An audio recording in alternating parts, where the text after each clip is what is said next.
नमस्कार, म सोनाम पिन्चु शेर्पा।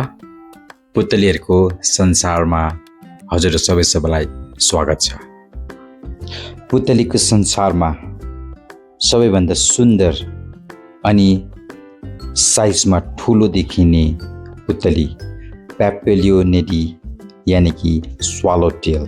हजुरहरूले यो दृश्य देखिरहनु भएको छ र यो एक्टिभिटीलाई मड पडलिङ भनिन्छ, जसमा पुतलीहरूले भिजेको माटो, बलुवा अनि कुहिएको फ्रुट्स यानि कि फलफुलमा आफ्नो प्रोभेसियसले जुसी यानि कि मिनरल्सहरूलाई चुस्ने गर्छ र आफूलाई एनर्जी गेन गर्ने एउटा एक्टिभिटी हो।